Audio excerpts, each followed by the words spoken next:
Hey guys, so I'm going to do a get ready with me video, so I'm just going to be getting ready for work basically and talking about a couple of brands that I would really like to try.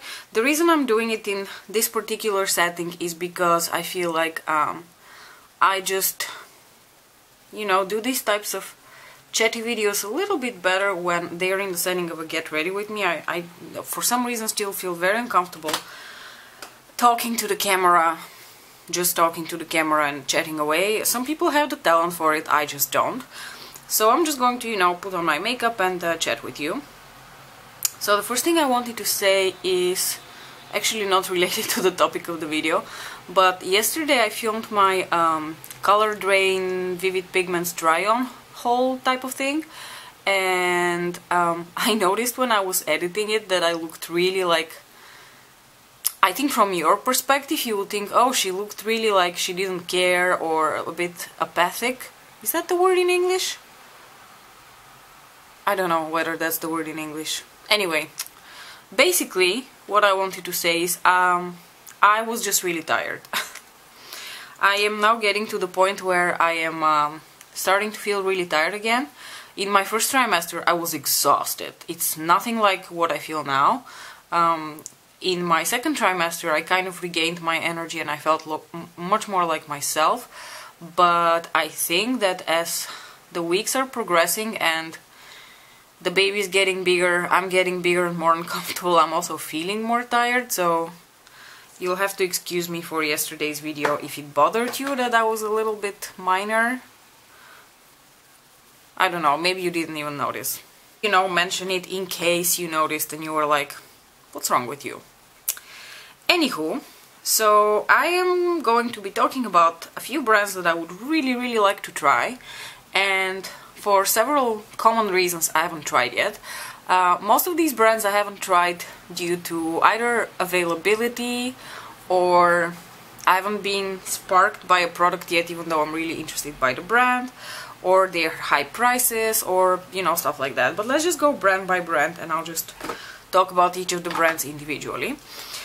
So, on the top of my brands that I would really like to try is Fenty Beauty. Fenty Beauty, as a lot of you know, is the brand that is that was started by Rihanna, and I would really like to try Fenty. For one, I am incredibly pleased that for once we here in Europe are not completely ignored. Fenty is probably the only brand I could think of that just launched internationally on the day that they launched. It was not, oh, we're starting, ouch. Sorry, he hit me in the ribs. It was not like one of those brands where they're like, oh, we'll start here and then in some time we're going to launch in Europe. No, they just launched everywhere, and actually not just in Europe, I think all over the world. And I really appreciate that in a brand when they're inclusive, not only towards different skin tones, but, customers from across the globe. And they were the brand that really showed me that releases can be done at the same time internationally. Two-faced, I'm looking at you. So I don't really know what the fuck other brands are doing and why they're taking so long to either launch in Europe or launch their products in Europe, but kudos to you, Fenty Beauty, for doing that. I really appreciate it, and it's one of the reasons I'd really also like to try the brand. I wouldn't call myself a hardcore Rihanna fan, by the way. It has definitely nothing to do with Rihanna herself. I think she's a very talented lady. I think she's absolutely stunning.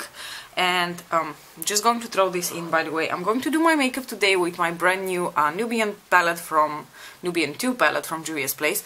I know I just did a video about my palettes from Juvia's Place and I ordered another one, but I just wanted to show you how this one looks like. So this is how she looks like. I've pretty much played with all of the shades. I am completely, thoroughly, hopelessly in love with this green because, me and green have a very interesting relationship, as you guys know. And this happens to be one of the most unique, metallic greens in my collection. But I'm going to go for something fairly simple on my eyeballs today. I think I'm going to do something with that bronzy shade, some of these shades here, maybe the orange, and I'll try to throw in the green on my lower lash line. Just FYI, I wanted to throw that in because Juvia's is one of those new brands that I tried that I've really fallen head over heels for.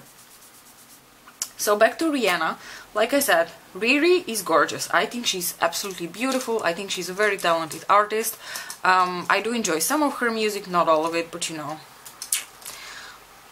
that has nothing to do with her makeup brand, really.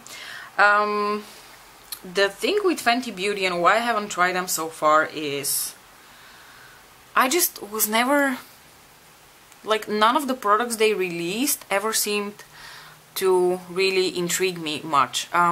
I did at one point want to place an order to try one of the Duo Kilowatt highlighters, but I could never pick a color and nothing seemed special enough for me to, you know, want to invest my money into it.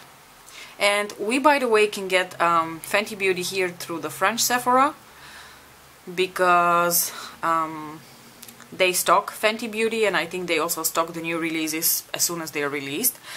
And one of the reasons I was recently inspired to try Fenty Beauty is because I watched this video that Nikki Tutorials made with the makeup artist of Rihanna and the lady who is also involved in creating the products, and like she's like a creative director or something, or I don't know, I don't recall exactly what her function was, but she was very like intimately involved with the brand, not only with doing Rihanna's makeup for events and stuff. And she said something which really attracted me to the brand even more, which is that Rihanna is actually very closely involved in the production of the, well, not the production, but the concept of the products, because she is a makeup girl herself. Like, she loves putting on makeup. Very often she does her own makeup, and she just, you know, she has a passion for it, just like you and I do. And she's very, you know, closely involved in creating the products, naming them, testing them out, and I think that's really cool. So that's one of the reasons I was so inspired to try Fenty Beauty recently. And also in that video she used a highlighter on Nikki. It's oh, how is that called? The Diamond Gloss Bomb? Diamond Gloss, I don't know, something like that. I'll insert a photo of it somewhere around me so you can see. And that highlighter looks really intriguing, for no other reason but because it made Nikki look like a, you know, supermodel, for one.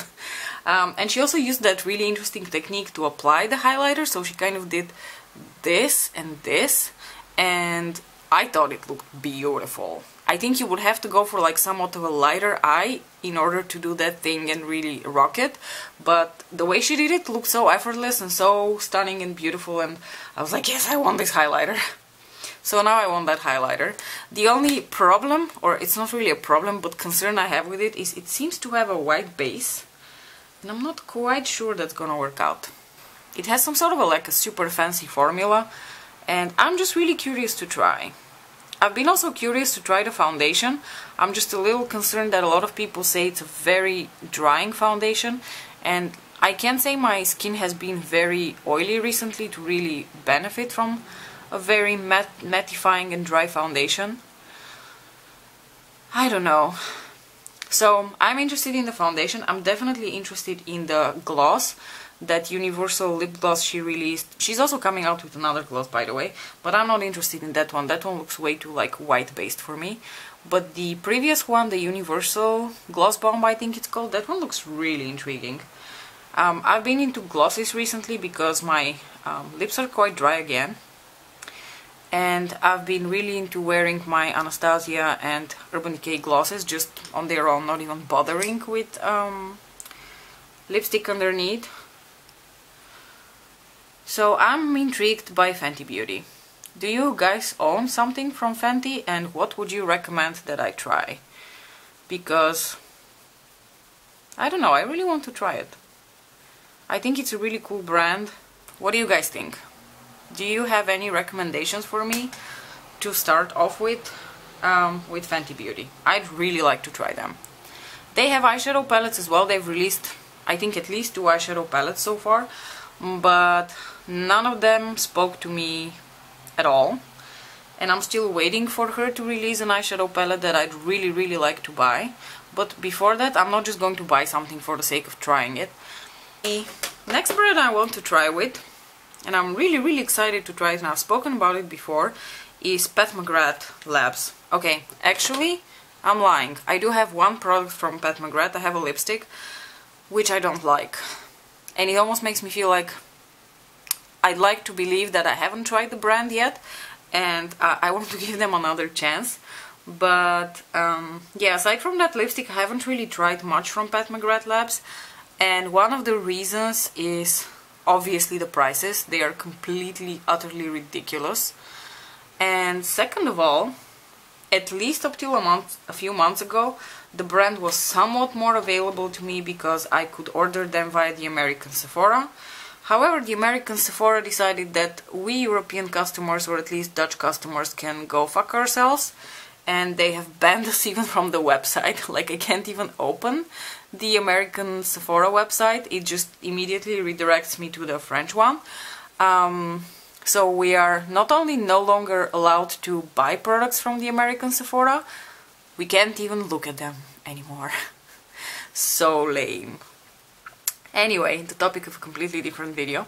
But yeah, I was too late to order from the American Sephora, and now it's either the website or nothing else, because if I'm not mistaken, Pat McGrath Labs is not offered anywhere in Europe, which is really lame. Pat McGrath.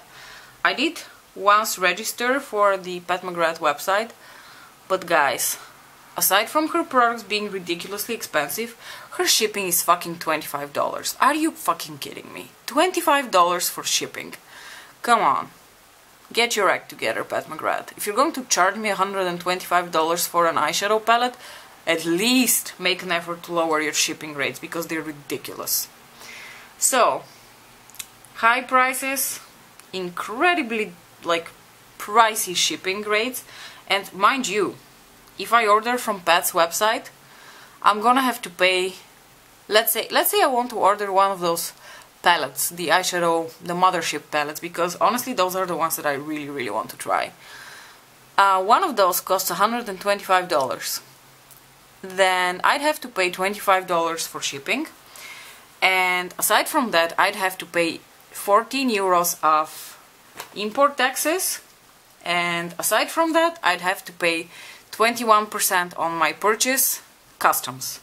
So I'm going to pay, I don't know, an arm and a leg to get one of those palettes here, so I can't bring myself to do that, you know? Especially not for an eyeshadow palette that contains only 10 shades. Or even a lipstick. I mean, and like I said, I have one of her matte trans lipsticks. That shit does not work for me. Oh my god.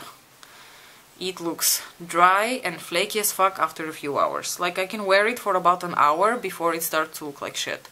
And it makes me really sad, because a lot of people love these lipsticks, and I don't know whether it's just something to do with my with the color that I picked. Maybe it's just specific to the color that I picked. Do any of you have the color Obsessed? It's like a really bright orangey red, and normally I don't really seem to have a problem with these kind of colors, but this one in particular seems to be a bitch. So I can't use that lipstick if I want to go to work with it, and that's normally where I wear my makeup, you know. You know what I would love it if Pat McGrath did? First of all, Pat, why do you not just come to Europe? Why do you not just start, you know, stocking in European Sephoras, or, you know, just have a European website of sorts, so that at least we don't have to pay the ridiculous customs and stuff like that, because your products are already super expensive as they are. Do us a favor, open a European website. And aside from opening a European website, please make more of those 6-pan palettes, the ones that were slightly, well, significantly cheaper, because I would really like to try your eyeshadow palettes, but I really don't want to cough up $125 for a 10-pan if you offer 6 pans for $55. That's a little bit more realistic in my mind. So please make one of those. Please make sure to include your super special sparkly formula in those 6-pan eyeshadow palettes, and I would love to try your brand. I would really love that. So another brand I'd really like to try is Natasha Denona, or the way Kimberly Clark calls her, Natasha Denono, because I don't know, I'm just curious. People always rave about her eyeshadow formula, and I have this thing with eyeshadows where if someone raves about the formula, even though I think realistically, come on, how good can it be? I still want to try it. That's the reason I bought that stupid Viseart palette, because I wanted to try Viseart, because everyone and their mother talks about Viseart eyeshadow formula.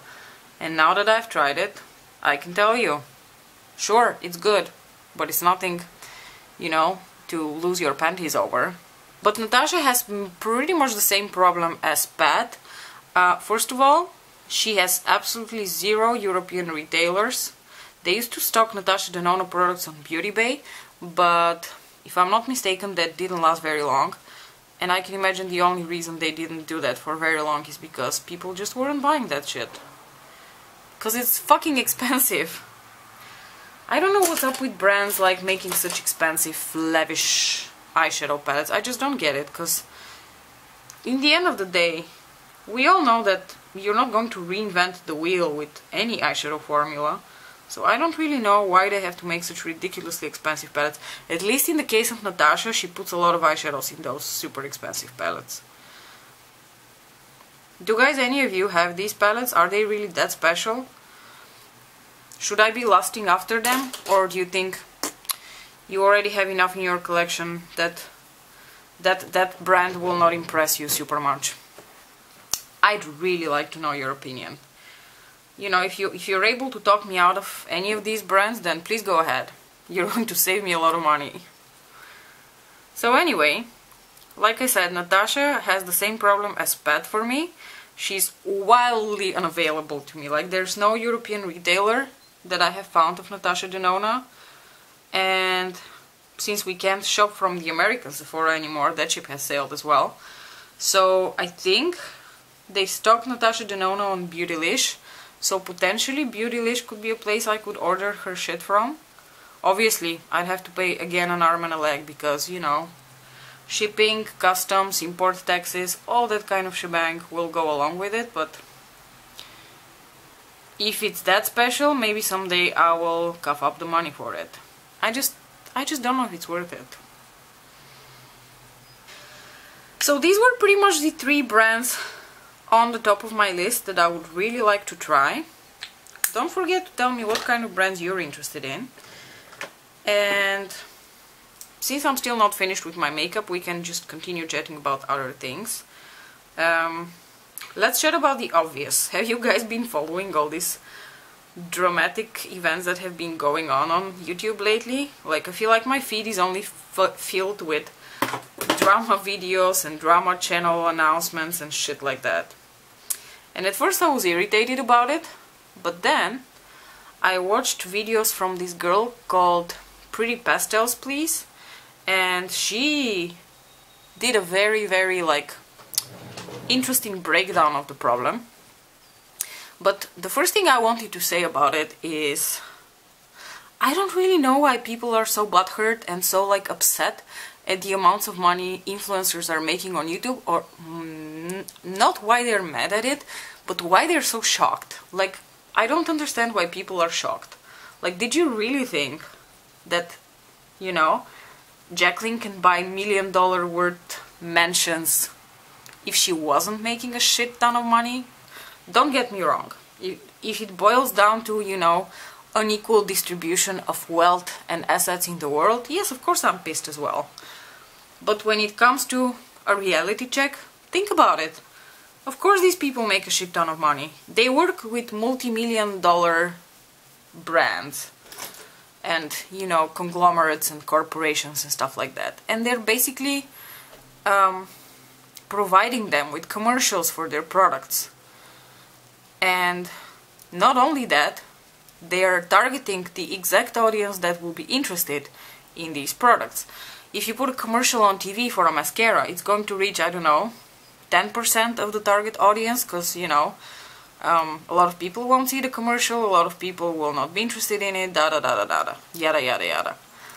But then again, you will reach a certain percentage of people, you will pay millions of euros for that, millions of dollars, euros, whatever, for that commercial to be aired on TV. End of story. But if you give that mascara to an influencer with millions of subscribers, who gets millions of views per video, of course they're going to, you know, make a lot of money for you, because they're going to reach your target audience and their video will be there for a long time, not just for like 30 seconds for a few months, because that's all you can afford or whatever. You're basically getting a commercial from someone to your target audience that will stay there for, you know, a very significantly long amount of time. So I'm not surprised that brands are willing to pay a lot of money to these people. 60,000 euros for sponsored content doesn't surprise me at all. In fact, I think it's higher. I think people from the caliber of Nikki Tutorials or Tati, or, you know, any of these people with like Jaclyn Hill, I think they can easily make more than 100k per just dropping the name of a product in their video. So if you think about it rationally, it's really not that surprising. It does take away a bit of the magic of YouTube, because those of us who have been on YouTube for, I don't know, 6, 7, 8 years, and we have really enjoyed YouTube for the platform that it used to be, just, you know, a fun place for people who enjoy makeup to get together, talk about it, teach each other shit. You know, the good old times when Marlena was teaching us how to do a smoky eye. Yes, I reminisce about those times as well, but I'm also realistic. Love and, you know, all kind of unicorny bullshit doesn't make the world turn. Money does. I thought about it that way. Okay. I'm pissed at Jaclyn for making that much money. Sure. Would I be willing to switch places with Jaclyn? Like, if I could drop my job tomorrow, go to, and, you know, go be the Jaclyn Hill of our generation, would I do that? I wouldn't. I love my job. I'm super passionate about what I do every day. I love what I do. Doesn't pay well. It's not a very, you know, well-paying job, but that's also like not a deal that I made when I started doing it. I knew I was not going to be rich by being a scientist. But I love being a scientist. I would never do anything else. I do agree that some of the shit those YouTubers pull is a bit shady, but at the same time I feel like nobody's making you buy anything, nobody's forcing things down on you. For instance, Morphe. Nobody's making you buy Jaclyn Hill's Vault. You don't have to buy it, you don't have to spend your money on it, and you don't have to buy it thinking it's going to be, you know, Natasha Denona quality or Pat McGrath quality. It's fucking $15. Of course it's not going to be that high of a quality. And of course they want to shove it down your throat because they want to make money. But you have, you know, this thing called your head over your shoulders. Think about it. Why are you buying it? Do you need it? All that kind of thing. So don't go blame, you know, Jaclyn or Morphe for doing what they do. Business. They're in it for the business. Jaclyn is a businesswoman. What do you guys think about all this drama that's been going around YouTube lately? Are you like me and you're like, oh, I don't give a shit, leave me alone? Or do you feel very involved in it? Can't say I feel very involved in it. The only thing I can say is that for a few days there it really like spoiled my mood for filming, and I didn't really know what to film anymore because I was just feeling very uninspired. And the only reason I was feeling so uninspired is because my dream in life is not to be famous on YouTube or to have a lot of subscribers or to do sponsored videos. I just like talking about makeup, and I just like sharing my passion for makeup with fellow makeup lovers. So I'm not here for, you know, the views or the money or any of that kind of thing. However, I was recently thinking about how negativity gets more views, and the fact that I don't want to be negative to get views or to get you to watch my videos. And I never really quite thought about it until I experienced it firsthand, because to my shock and dismay, so the beginning of June or so, when that Kat Von D anti-vax drama exploded, I basically sat down and I made a video. I was just really angry, so I just made the video like this, like I turned on the camera, I was angry, and I just talked about it. So I made this video talking about Kat Von D and how pissed I was at her. And this video is probably the video that I have received the most views for in the shortest amount of time. And to date, this is my most commented on video. And don't get me wrong, I am very happy that people commented. I'm very happy that people were involved, and a lot of the people, you know, shared my disappointment. But at the same time, it made me feel really sad, because I was like, so when I talk about makeup and things I enjoy about makeup, I get like 50 views per video. But when I talk about shit, people come and watch. And you know what? If I had known so many people were going to watch and comment on that video, I was going to at least try to be a bit more eloquent, and I was at least going to try to explain things a bit more scientifically, because when I sat and filmed that video, I was just angry, and I wanted to be angry, and I wanted to talk shit about Kat Von D.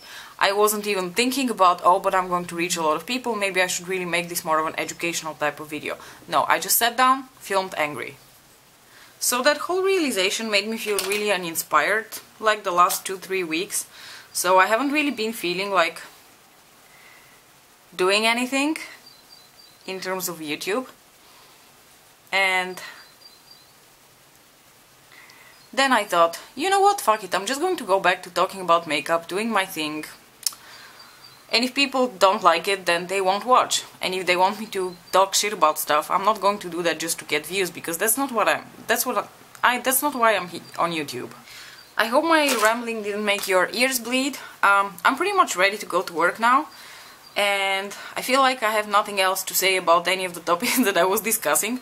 So I'm curious what you guys think about all of this, and you know, the different topics we touched upon in this Get Ready With Me. Apologies that it was so long again. Thank you so much if you made it all the way up till the end, I really appreciate it. Don't forget to like and subscribe if you enjoy my content, and I'll see you in my next video. Bye!